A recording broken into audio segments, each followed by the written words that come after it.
We are discussing the challenges to delivering and receiving telehealth across state lines today. Sarah, next slide. Just a couple of housekeeping notes. You will notice that all participants are muted. Please submit your questions for panelists through the Q&A box. You can upvote a question by clicking the thumbs up icon in the Q&A on the question in the Q&A box. We'll answer as many questions as time allows. But please, if you have any follow-up questions, let us know. You can always email us. And please only use the chat box for any technical difficulties you're having today. Next slide. So just to give an overview of the eHealth initiative, you can see we are a multi-stakeholder organization focused on promoting innovation in healthcare in order to increase access and lower costs in the healthcare system. Next slide.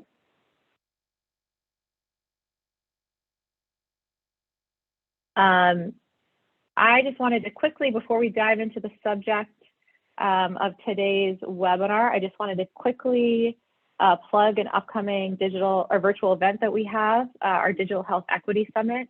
It is November 3rd and 4th. Registration is open for this event. If you haven't registered yet, I'm putting the link here in the chat box so you can take a look at the agenda for the event.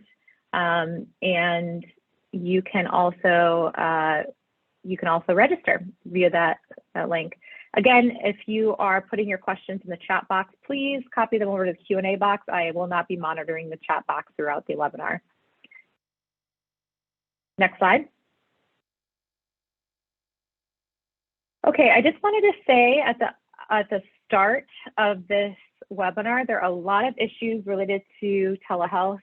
A lot of you are probably interested in regulations and rules around telehealth reimbursement. We are not covering that today. We are talking about provider licensure requirements. We have done a lot of webinars around telehealth reimbursement issues. You can find those on our resource center. I'm putting a link to our resource center here. But today we are talking about provider licensure. So I will just start off by saying that generally, I'm going to do some background setting for our panelists here and then turn it over to the experts. So generally, state laws require healthcare providers to be licensed in the state where a patient is located at the time of the healthcare visit. Federal regulations also recognize this for purposes of reimbursement. And not only do states have the right to regulate the practice of medicine within their state, many point to this system as an important patient safety mechanism. State laws around establishing a patient relationship and the definition of telehealth vary, but all states recognize telehealth as a way to establish a relationship. And I'm going to, in the chat box now, put a link to a tracker from the American Medical Association around how states define establishing a patient relationship. And there are some exceptions. So some multi-state provider licensing compacts, which we'll talk about later on in this webinar, and the VA, the Veterans Affairs Department, and the DoD are allowed to practice across state lines without obtaining multiple licenses. And this is part of federal regulations and federal laws that have passed in the past few years. In my previous role, worked on those laws. We can talk about them if there are questions. But moving on, next slide, please. So what changed during COVID? So there were a lot of emergency COVID declarations, some around reimbursement, and then also some around licensure. So during COVID, most states modified requirements to allow for easier access to providers via telehealth. So they waived requirements around providers being licensed in the state where a patient is located if they were using a telehealth visit. I'm going to put a chat to, or put in the chat a link to the Federation of State Medical Boards tracker of the different requirements and waivers that were issued during COVID. And Lisa from the Federation of State Medical Boards can get into that a little bit more during her presentation. At the federal level, CMS also issued emergency authorities to waive requirements that providers be licensed for purposes of reimbursement. So kind of two issues here, state practice of medicine laws and then federal reimbursement laws. We are talking about state practice of medicine laws today. So the issue that we're having this webinar around is that a lot of these waivers are expiring. Some states are exploring long-term options, but for the most part, we're kind of in this limbo of providers have been able to see, using between a combination of looser reimbursement and licensure waivers, have been able to see patients via telehealth nationwide. That is now going to change, and we are here today to discuss what that looks like, what are the challenges, and what are the opportunities. Next slide. I also wanted to say at the top of the webinar, I'm actually Catherine Pugh. I didn't say that at the beginning. I'm our Assistant Vice President of Policy here at Ehealth. We do take positions on federal legislation. We have not endorsed legislation related to provider licensing at the federal level. We have made recommendations as a part of a recent paper that we put out endorsing mutual recognition state licensure compacts, and we can go over what that means in a little bit. I'm going to put a link to that report here in the chat in case anybody wants to take a look at that report. With that, I will turn it over to our panel. I'm going to introduce each of them now, and then we will turn it over to them for remarks. So first, we have Heidi Ross, who's the Director of Policy with the National Organization for Rare Disorders. Dr. Brian Hasselfeld, who's the Medical Director of Digital Health and Telemedicine at Johns Hopkins Medicine. Lisa Robin, Chief Advocacy Officer with the Federation of State Medical Boards, and Rebecca Foch, who's the Director of State Advocacy and Legislative Affairs with the National Council of State Boards of Nursing. So I am going to turn it over to Heidi. Hi everyone, as Catherine said, my name is Heidi Ross and I'm the Director of Policy at the National Organization for Rare Disorders. It is a pleasure to be with all of you today, and thank you to the Ehealth Initiative for hosting today's webinar and for the invitation to share the rare disease community's experience with telehealth. Next slide, Sarah. So let me tell you a little bit about the National Organization for Rare Disorders. We're a patient advocacy organization dedicated to individuals with rare diseases and the organizations that serve them. NORD represents approximately 330 patient organizations, including very small nonprofits focused on the rarest of rare diseases, to larger nonprofits like the ALS Association and Muscular Dystrophy Association. NORD offers programs of education, policy, research, and patient services. I am part of NORD's policy team, and our work focuses on ensuring that public policy at the state and federal level is meeting the complex needs of the rare disease community.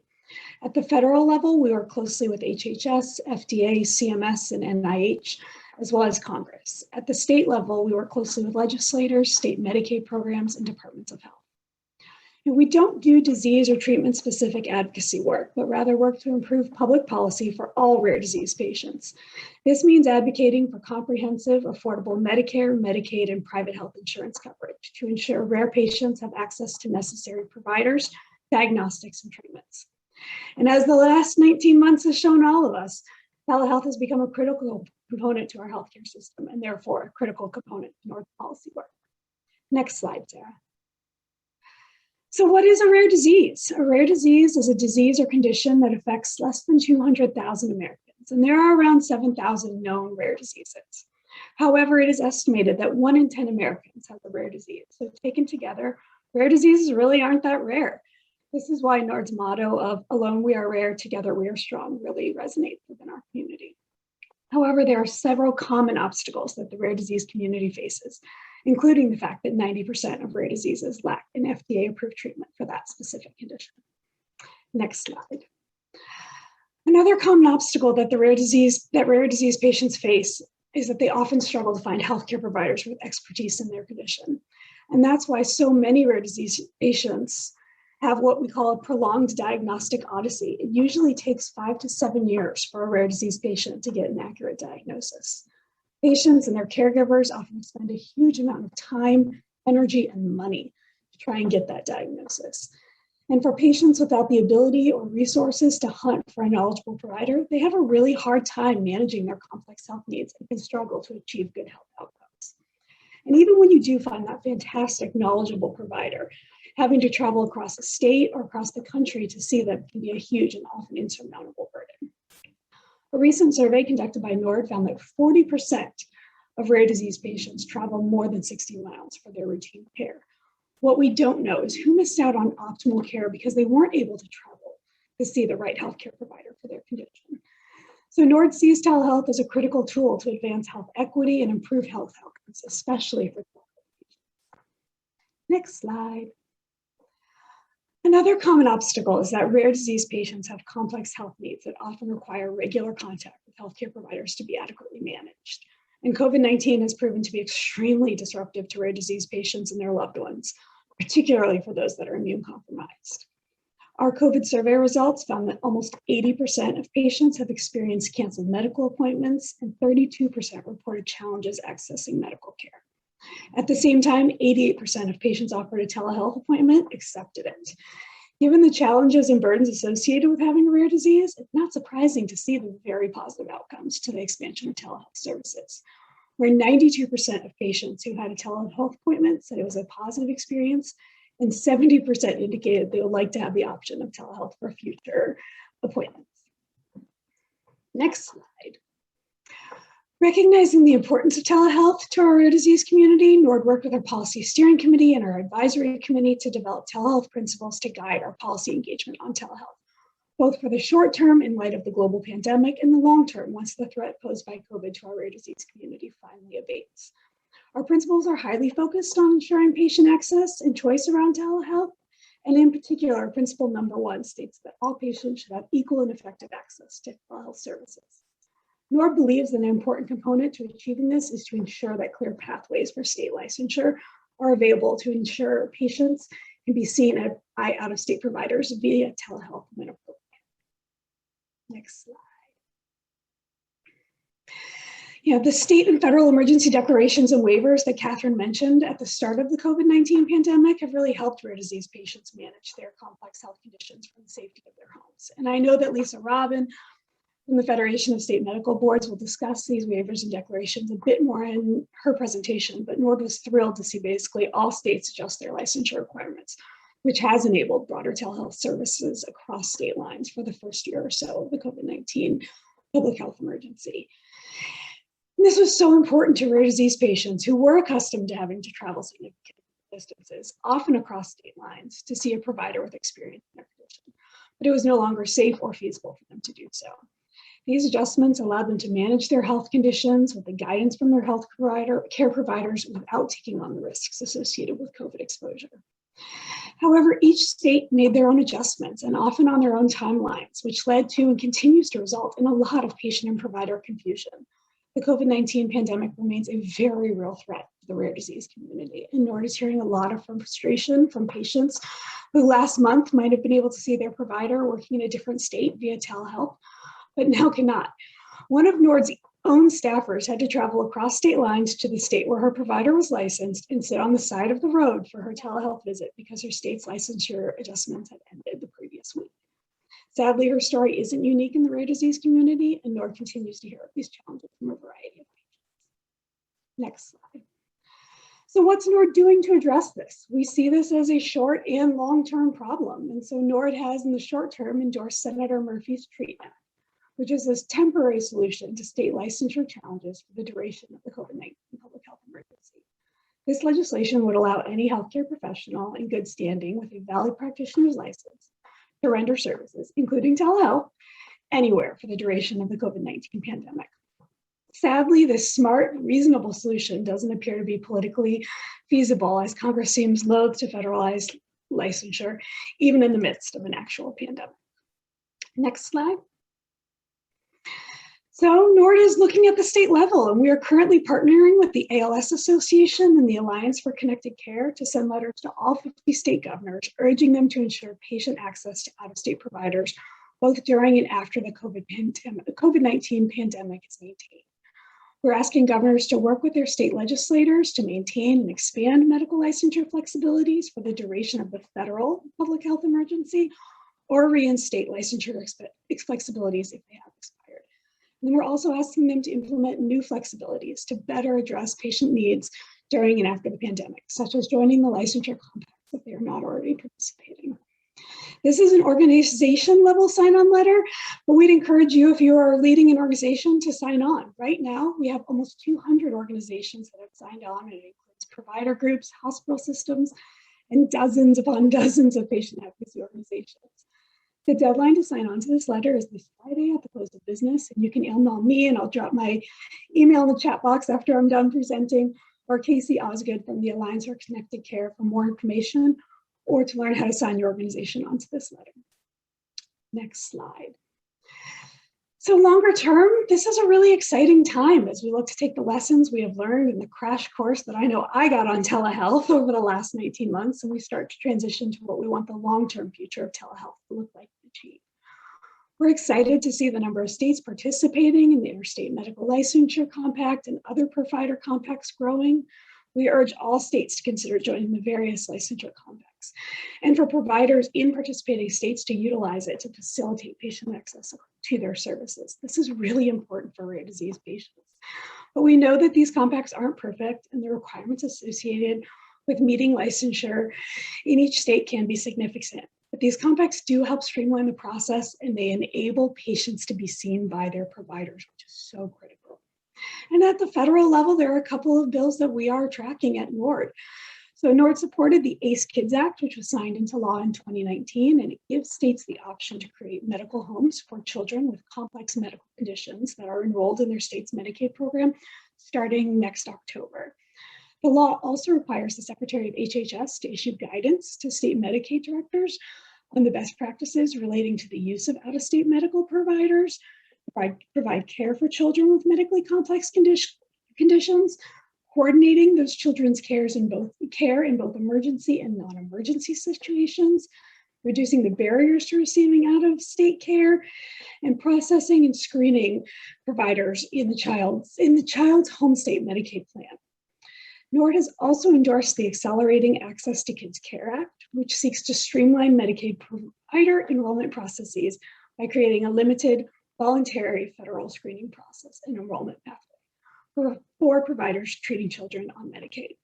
This bill is still under consideration in Congress, but NORD has endorsed it. And these two bills are limited to children, but it's an important start to addressing some of the state licensure challenges that the rare disease community is facing. Next slide. I will end by saying that NORD is committed to ensuring that telehealth is effectively integrated into our healthcare system in a way that can help improve health equity and achieve positive health outcomes for all patients, but especially for rare disease patients. We look forward to working together to make this a reality. Thank you for the opportunity to present today. Thank you, Heidi. Brian? Great. First of all, thank you for the opportunity to be here. I'm our medical director for digital health and telemedicine at Johns Hopkins Medicine. We operate in 3 states in Maryland, the District of Columbia, and Florida, 6 different hospitals, and dozens of practices up and down the East Coast, reaching patients across the country.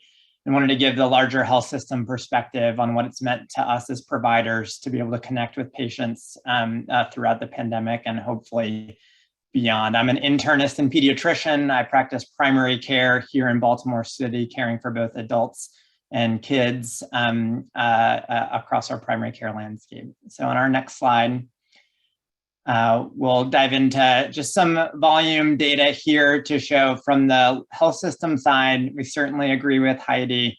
Telehealth has been explosive and a new part of what we do, and we believe it is here to stay, as she referenced.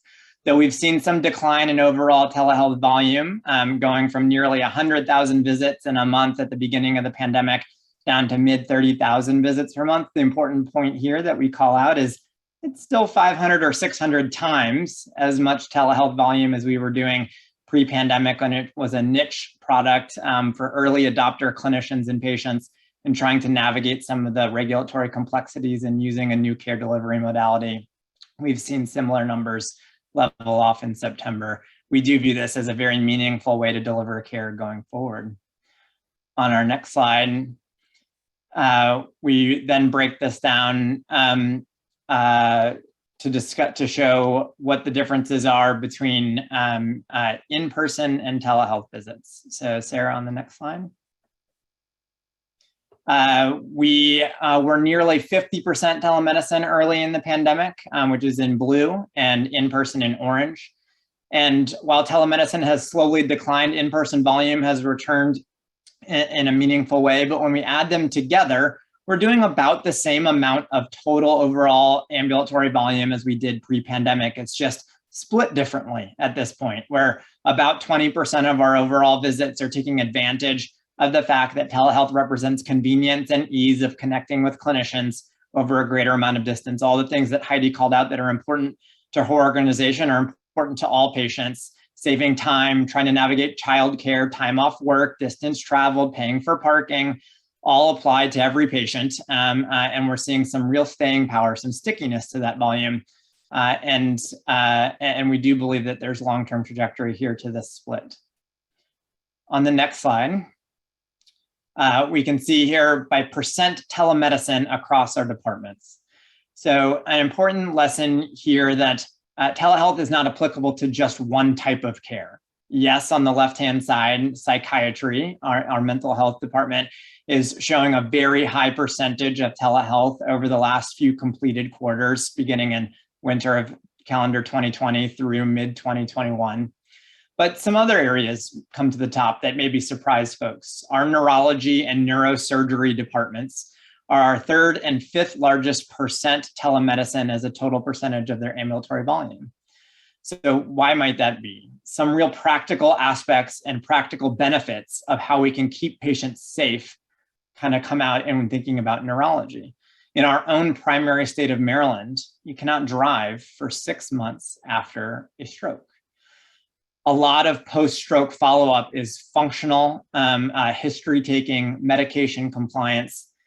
It's actually potentially better to, one, not need the help of an additional caregiver or additional costly transport to come in to take that history, but also see a patient in their own home environment. What steps are causing you problems? Can you function between kitchen and bathroom and bed? The ability to visualize a patient in their own home brings real benefits, in addition to real practical benefits of convenience and accessing care when needed. Our neurosurgery department, the ability to do a lot of preoperative imaging discussion and postoperative functional review as well from a distance. So it's not just about mental health. It's not just about primary care. It is about all types of care, certainly at different percentages.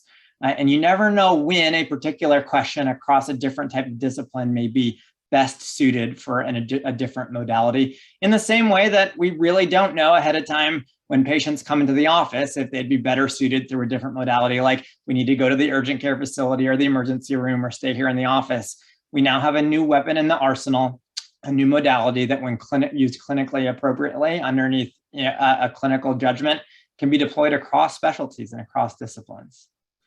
On our next slide, it is not just about dynamicness across specialties. It is certainly relevant to today, dynamic across location. Patients move locations. I currently, as of this morning, have 25,000 telemedicine visits scheduled through the end of this year across 21,000 unique patients. I don't know about you all, but I don't know where I'm going to be next week or in a month or 3 months from now. I'm likely to be in my home state, but I don't have to be. The issue that patients move and cross over across artificial geographic boundaries means it's hard to be dynamic and efficient in following state by state rules in delivering care underneath existing licensure rules and regulations. Hopkins has delivered care to all 50 states in the District of Columbia during the pandemic through telehealth. That's about 9% of our overall telehealth volume. It is mostly to established patients, although some patients certainly have sought care as new patients through various waivers throughout the pandemic. On our next slide. Patients are demanding telehealth. So we've got some good satisfaction data. We have, in the trailing 12 months, 50,000 surveys from patients that have completed telehealth visits, rating their provider experience 94 out of 100, similar to that high level of satisfaction that Heidi pointed to from her organization. When we asked a targeted group of our patients, would you recommend telehealth to friends and family?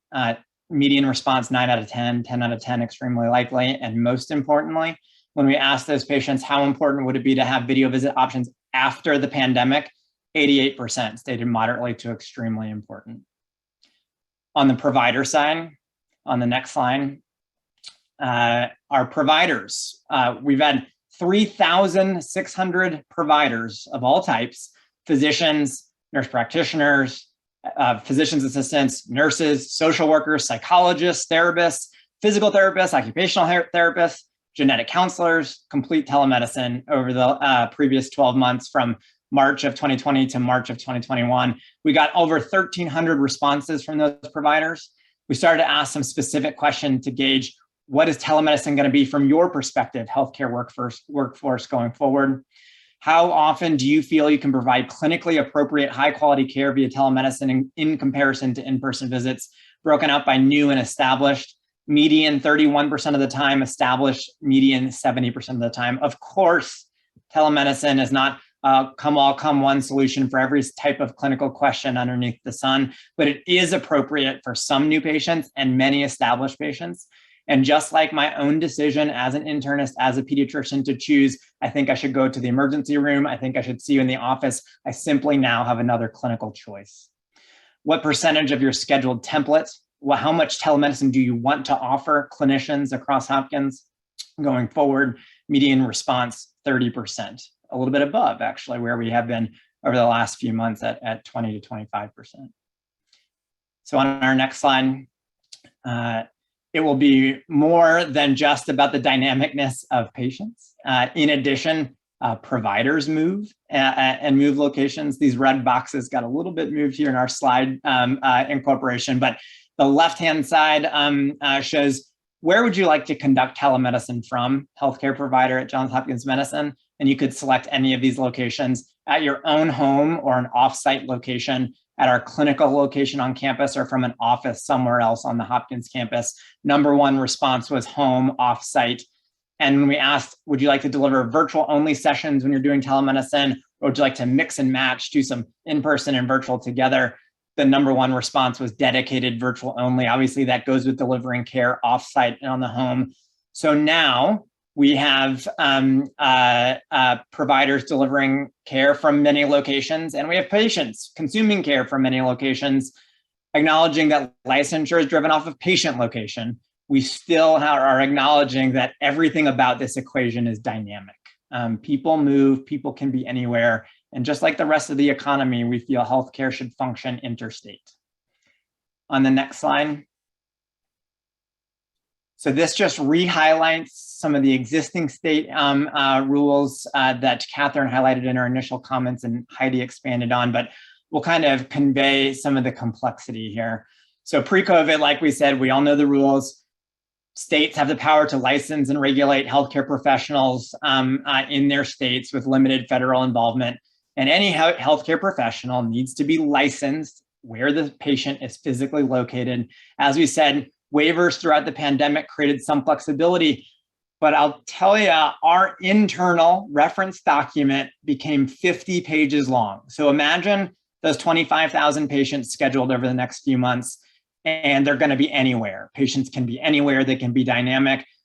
Each patient needs to be checked against each of these potential checkboxes. Are you new or established? Because there's different waivers by every state. What type of provider are you seeing? Are you scheduled with a physician? Are you scheduled with a nurse? Are you scheduled with a social worker? Is the patient going to be in a healthcare facility, inpatient, or are they going to be outpatient? Has that waiver expired? Will it expire by the time that the patient's scheduled? Is it an open waiver? Do I need to fill out paper? Is it temporary? The level of operational complexity made it nearly impossible to track waivers effectively without massively increasing costs to both patients and the healthcare system at large. It was chaos. And it continues now, unfortunately, to be chaos for us.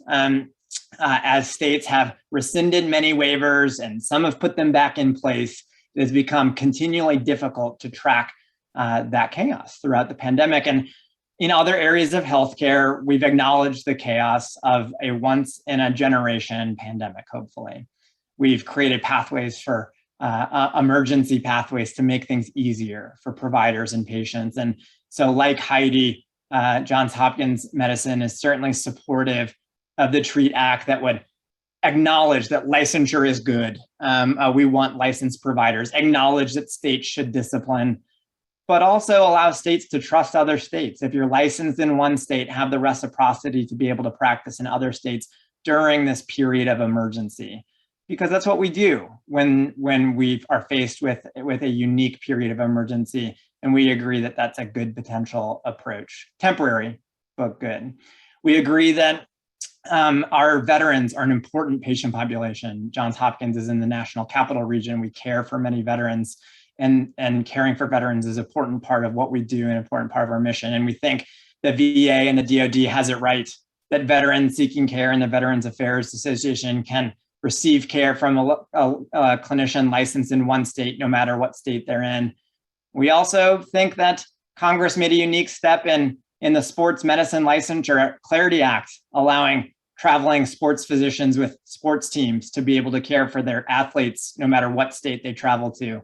And like all of us, we certainly agree that caring for veterans is important. I'm sure many people on the line care that their favorite sports team are cared for as they travel, but we also strongly feel that all of our patients deserve that same level of flexibility in seeking care across state lines. On the last line, we've done a lot of public advocacy here. We'll just call out a few of those pieces. We do believe that the state legislators will play an important role in addressing some of the aspects of delivering telehealth care. We believe that Maryland did an excellent job at addressing some of these issues in their Preserve Telehealth Access Act, although not explicitly addressing new components of licensure. I've mentioned the TREAT Act, which Heidi and I have both mentioned. And on the bottom left-hand side, our own Dean and CEO of Johns Hopkins Medicine and the President of Johns Hopkins Health System, Mr. Sowers, published in the Washington Post last winter that telemedicine has been a godsend for us during a period of emergency to connect providers and patients.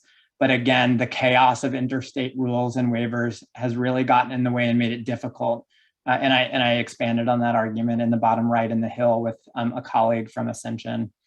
And so going forward, we really do frame this as a patient issue, a patient access issue. At the end of the day, we want to work together to try to create efficient pathways to allow licensed clinicians to be more easily connected to patients, and acknowledging that patient location is dynamic. Similar to Heidi, we've had patients drive to parking lots, sit on the side of the road, simply to try to do the right thing. And we're putting providers in a situation where they have to decide with delivering care versus trying to digest and understand licensure rules and restrictions during the pandemic.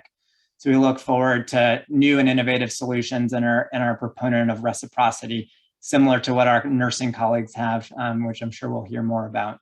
So I'll pass the baton. Thanks, Brian. Lisa, you're up. Okay, thank you.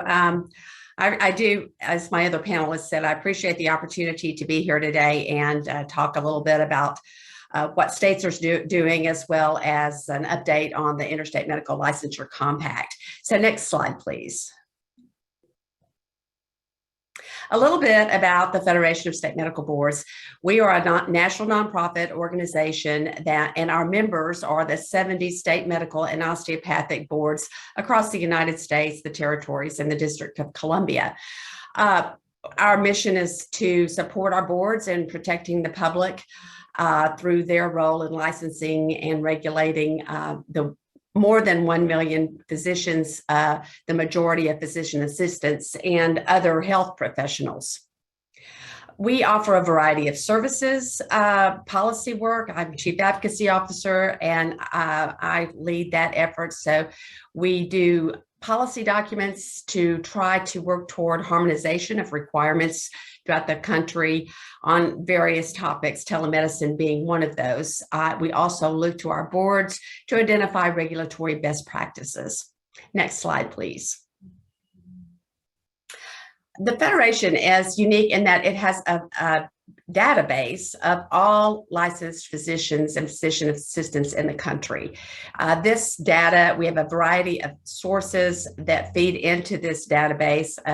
None of it is self-reported.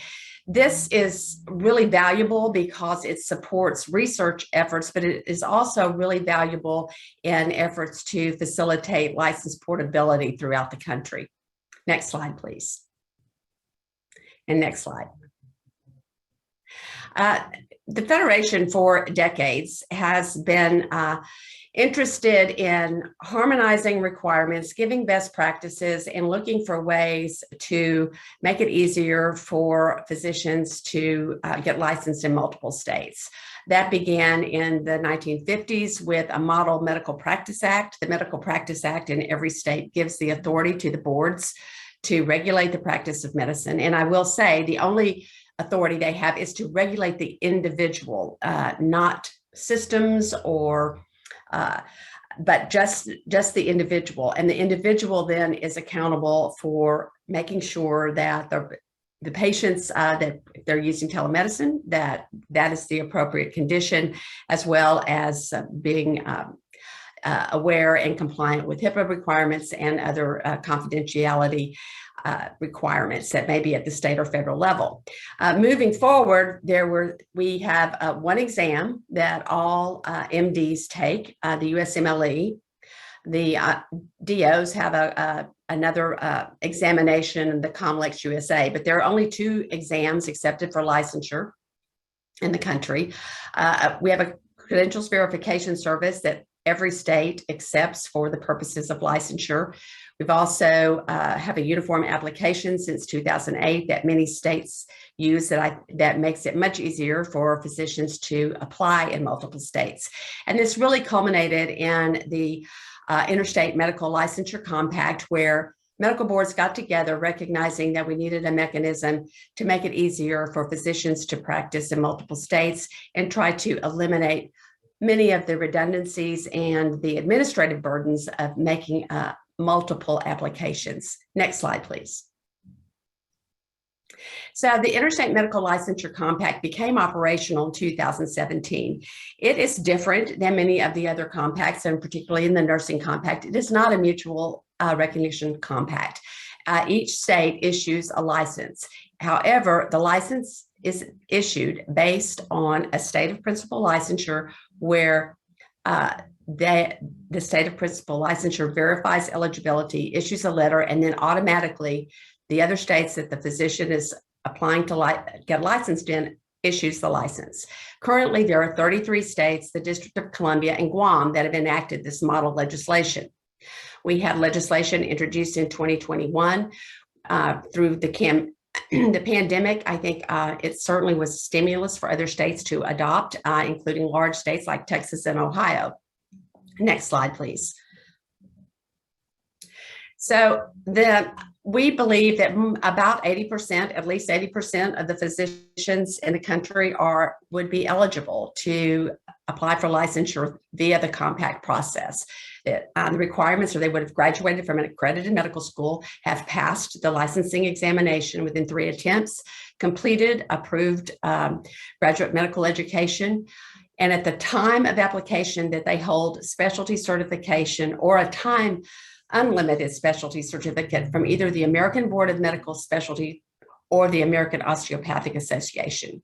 They must possess a full and unrestricted license in one of the IMLC member states, free of criminal history and disciplinary action, and as well as any actions on their controlled substance registration. And finally, that they are not under active investigation by any licensing agency. Next slide, please. So the compact is administered by a commission. Each state has 2 representatives that sit on this commission, and it really governs the policy making for the IMLC. Marshall Smith is the executive director, and his email is listed on this slide. I know Marshall is always available to answer questions, and they are actively engaged in trying to make their process more valuable to the users and make it easier for not only initial application, but also taking you through the renewal process. So they have been quite active. We saw an uptick during COVID. As of September, they have issued 24,681 licenses. September, they issued the largest number of licenses since they have been operational, with over 1,300 licenses issued. Next slide, please. So we spoke a little bit. There are the health professions have found that a compact is an appropriate mechanism to make license portability a reality. I will not talk about these, but and I know that Rebecca will give you lots of information about the nurse compact. But the next slide, please. But there's also a compact for emergency medical services, occupational therapy, physical therapy, and psychology. We are currently working through a grant with the Health Resources and Services Administration to develop a licensure compact for physician assistants. This is in its early stages, but there is model legislation that's being circulated for comment. So we hope that that is a successful endeavor as well. Next slide, please. And next slide, we'll talk a little bit about telemedicine.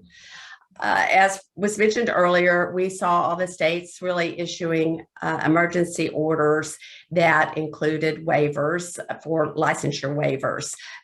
Some were for in-person practice, others for telemedicine, and other waivers were to bring either retired or inactive licensees back into practice to be able to address these workforce issues. Some of these, as we mentioned, have expired. Others, there are states that are extending their waivers now through a point, usually in 2022. We have some states that have made the waivers as far as telemedicine permanent. They have instituted more of a registration process. And then I think we'll continue to see, depending on what happens on the national stage with the pandemic, whether additional states extend their waivers or decide to make some of the provisions permanent. I think what we have seen from our previous speakers, that how telemedicine was utilized during COVID was just remarkable and was good for patients. And I think to look at what needs to stay and what maybe only in urgent circumstances. But I think the states are looking at this carefully, and I think we'll see a lot of policy work in the next legislative sessions. Next slide, please. The Federation, with our other partners that you see on this slide, the National Council for Certification of Physician Assistants, the National Council of State Boards of Nursing, and the American Board of Medical Specialties, worked on a project that really creates a digital credential. And the design of this was for the immediate deployment of physicians and other healthcare professionals in an emergency that could be transported to hospitals or other entities. And it offers the opportunity for healthcare providers to register with the provider bridge. And it also has the opportunity for hospitals and other entities to be able to look at these, at the provider bridge, and to identify individuals that they could call upon in the time of need. So this is a project that was completed, and we hope we'll be able to maintain and enhance so we are prepared for the next emergency. Next slide, please. Hey, Lisa, just a quick time check. You're just about at time if you want to. Okay, well, I can wrap up right now. Actually, just go on. Great. I wanted to mention that the Federation does have a work group, and we can advance the slides. Next slide. And next slide. So we have had telemedicine policy for a number of years, but we are currently looking at our existing policy and making quite extensive recommendations that will be coming out in the spring. Next slide, please. And I think this is my last slide, but this work group is meeting, and they are quite aggressively looking at coming up with policy recommendations. It's not only representatives from state medical boards, but also from telemedicine providers, as well as medical professional organizations. And we are hopeful that we can address some of these issues that were talked about earlier, particularly continuity of care and being able to care for patients wherever they are, when they're, as long as there are guardrails for safety and that patient safety is first. So with that, I will turn it over to Rebecca. Thank you. Thank you, Lisa. Rebecca? Hi everyone. So again, my name is Rebecca Foch. I am the Director of State Advocacy and Legislative Affairs at NCSBN. NCSBN is the National Council of State Boards of Nursing. We are an organization very similar to what FSMB and Lisa just explained, in that we are a membership organization and we represent the boards of nursing in each state. We, again, like FSMB, our priorities are patient safety, and our focus is on nursing regulation. So NCSBN has one tool called Nurses, that is a database with all of nurses' licensing information, including any discipline. That's housed with NCSBN. NCSBN administers the NCLEX, which is the exam that every nurse needs to take in order to be licensed in the United States. We do a lot of work in nursing regulation research and policy, as you can tell from why I'm here today. So that's just a little bit of a background of NCSBN and what we do. So currently, in the current licensure system, there are really two systems. There's the original nurse licensure system, which is that you apply for a license and hold a single license, and that license is only valid in the state that that you were issued that license. And then there is a compact license. And unlike the medical licensure compact, the NLC is a mutual recognition model of licensure. And even though nursing and driving are two very different things, I like to point out that the Nurse Licensure Compact operates in a similar way as your driver's license compacts. I think it helps many people envision how it actually operates. So with the NLC, you have you apply for a compact license in the state that you reside, and then you're able to use that compact license to practice nursing in any of the other states that are a part of the compact.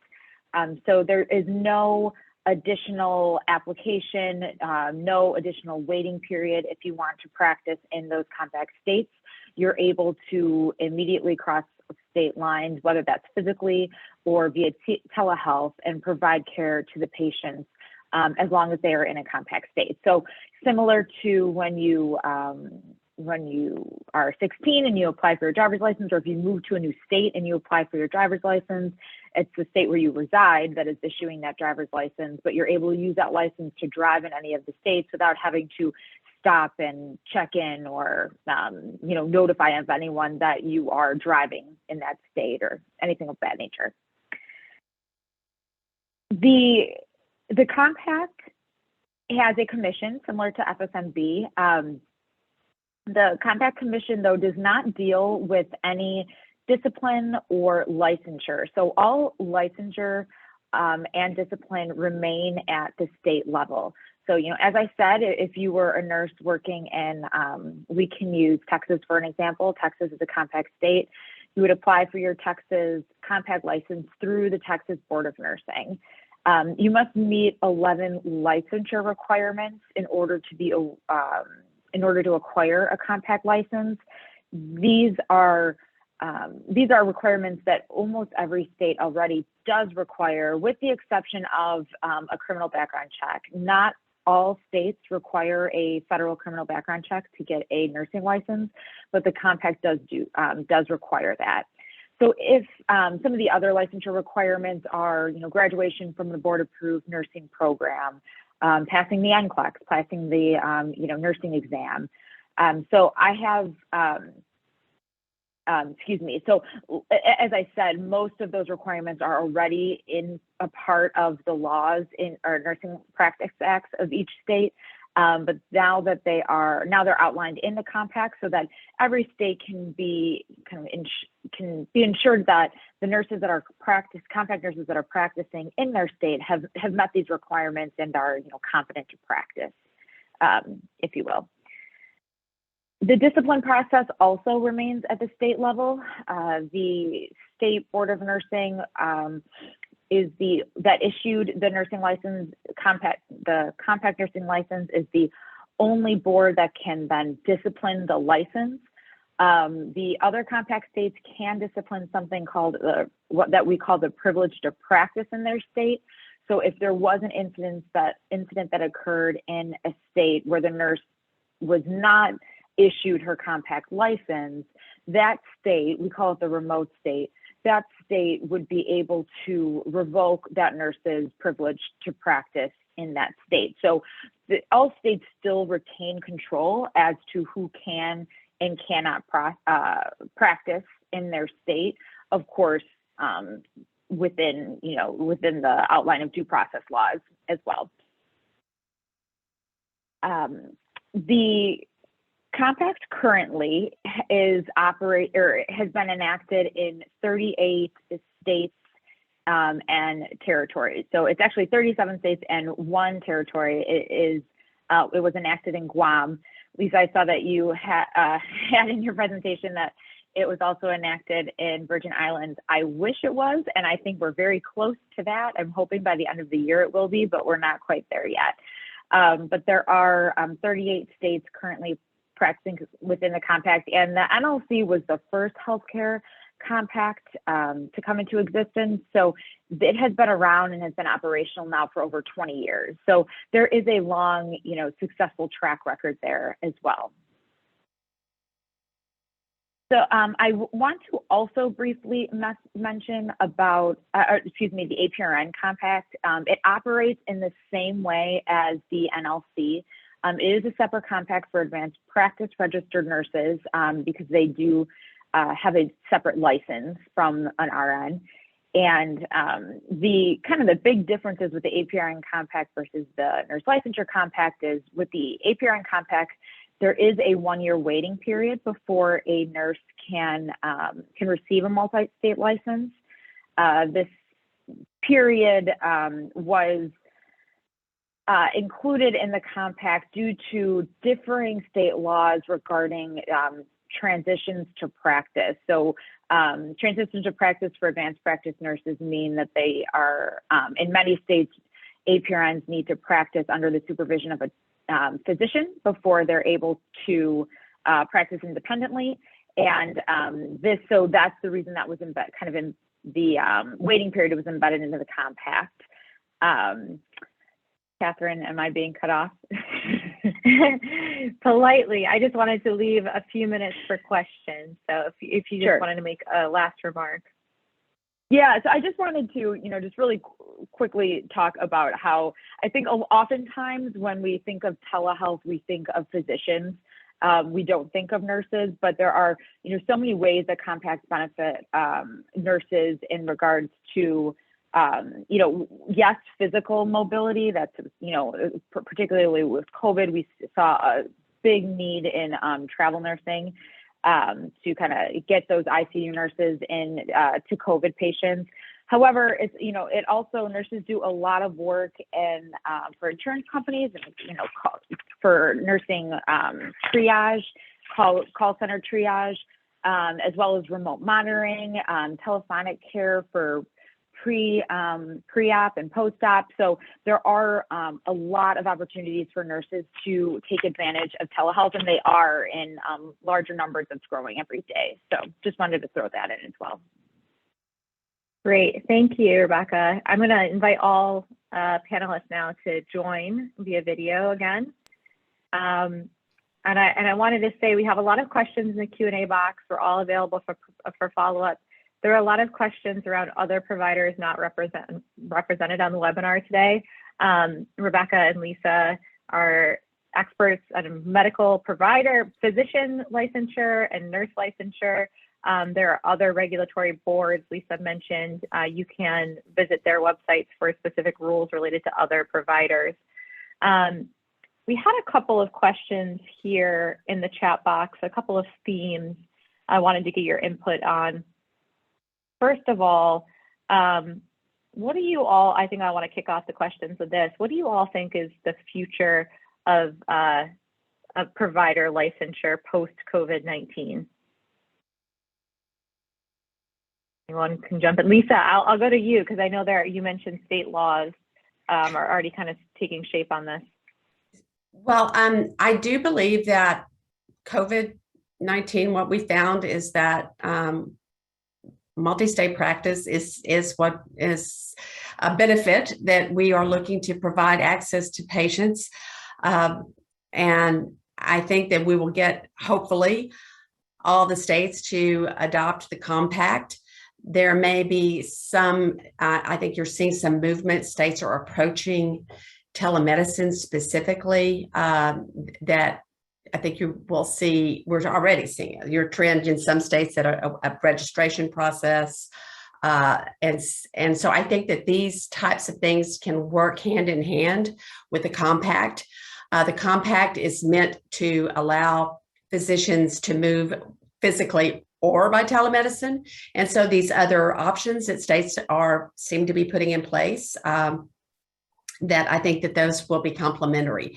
I believe that we will maintain our state-based system. I don't see that there's really any appetite for any other, I guess, federal agency to take over that. But I do think to make our system be more aligned and work better together. So we believe that the compact IMLC is a great option for physicians as well as telemedicine policy. And I think that those are going to be changing this coming year or two. That's a good point, Lisa. I think I kind of alluded to this in the top of my presentation, but licensure requirements are kind of layered on top of state practice of medicine laws, which would have to be preempted at the federal level, which is very complicated. And I did have a follow-up question, but Brian, it sounds like you have a remark there. I was just from a physician perspective and from a health system perspective, I think we're hoping we'll grow beyond the IMLC. I think many of the comments in the chat have called out why it's hard, but it would, for me to be able to see my patient wherever they may happen to be, acknowledging that patients are dynamic. It would cost Hopkins more than it costs them to pay me for 3 to 4 months of providing care to do that. And I think that the cost and the dynamicness is one real issue. And I think we can leverage where the compact is strong, licensure and discipline, but grow to something that's more dynamic and flexible to meet the needs of our patients. I think hopefully we'll see an evolution there for our patients.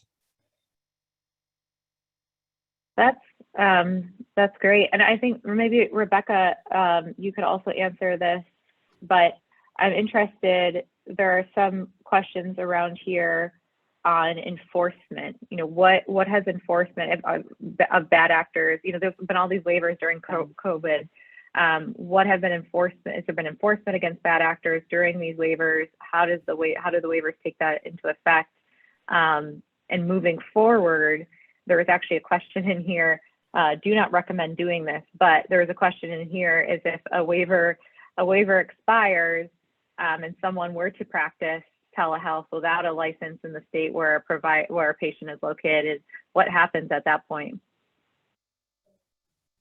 Well, that would be, you would be practicing without a license. And if I hate to say it this way, but if the Board of Nursing or, Medicine caught you, you would be disciplined for that. So you need to be, and I think that a lot of our presenters did such a good job talking about why the waivers, while necessary and, of course, a good idea to address this emergency, but why they don't work moving forward. And if nothing else, they created probably more confusion than anything else. What the waivers did do, though, is that they did show states who may have been a little more apprehensive about the idea of compact licensure, that, you know, things all in all worked out well, because providers across the country are, you know, generally good providers who perform, you know, provide great, you know, who are able to provide good health care to patients. So I think that was helpful. I think the big thing to point out is the way that compacts facilitate that same mobility. They facilitate what the waivers were able to do. However, they do it in a much safer way. The healthcare professionals are vetted before they're crossing, you know, initially, so you can be confident that these professionals have, you know, met these certain qualifications. That's something that there just was not time to do when the waivers were implemented and enforced. But states that were in the NLC, they knew that the compact nurses coming in had already been background checked, that they had met all their credentials. So I think that's the biggest difference, really. And I mean, I have heard in many states who are not part of the compact, see, we don't need the compact. If there's another disaster, our governor will just issue waivers and professionals will just, you know, come in and take care of it. And while that may be true, that is by no means the safest way to go about providing care. Thank you, Rebecca. And Heidi, I know that we're at time, and I know that we're losing some participants. I understand if you have to leave, but I wanted to let Heidi have the last word here. I started working on licensure issues about 10 years ago when I was working at a Parkinson's organization. And I really do believe that though there is certainly an important role for patient safety, we have to balance it with the very real need that there's a lack of providers, especially for rare disorders. But, you know, Parkinson's is not a rare disorder. There's a lack of neurologists and movement disorder specialists in a lot of states as well. So Heidi, I just wanted to give you the last word here about the importance of ensuring that cross-state license or telehealth can happen moving forward. Well, that's a lot of pressure, Catherine, with such a fantastic panel to get the last word in. But you know, I often say that the rare disease community is going to find every crack in the healthcare system that exists. And it's incumbent upon those of us in the patient advocacy world and the provider world, and as healthcare advocates in general, to identify those cracks and find solutions to them. And I think, as Rebecca and Lisa have talked about, you know, there are waivers that have been done. They've increased access. And as Dr. Hasfield has found, you know, there's been a lot of interest amongst patients and providers to utilize these services. And so we need to leverage the tools that we have, and that is compacts, and that is waivers right now while the public health emergency is still ongoing. But we also need to make sure that we're not reverting back to what was a pre-COVID time around patient access. And so we need to get providers aware of the opportunities that they have and the tools they have at hand right now to access, you know, for patient access. And so I think that we see this as a short-term issue that we want to address while there's COVID going on. And then longer term, we need to make sure that we are addressing state licensure so that telehealth can really be optimized for our patients. They're not just rare, but especially for rare patients. So yeah, thank you very much for the opportunity. Yes, well, I wanted to say thank you to all of our panelists. I think it's fair to say that we are all, and our organizations are all advocates for telehealth and for increased access for patients across the board, regardless if they have a rare condition or if they just have a sinus infection. It's important that everybody have access to care. And so we will be continuing to work on this. I think it's also fair to say there are a lot of issues that we've touched on today. State practice of medicine laws, regulations of medical licenses and nursing licenses, as well as, you know, we didn't even touch on reimbursement laws, but that also kind of wraps in licensure requirements at all.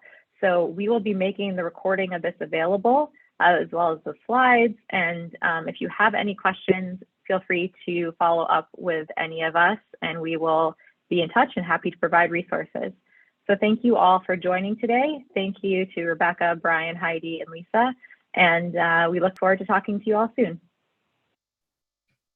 Thanks, Kat.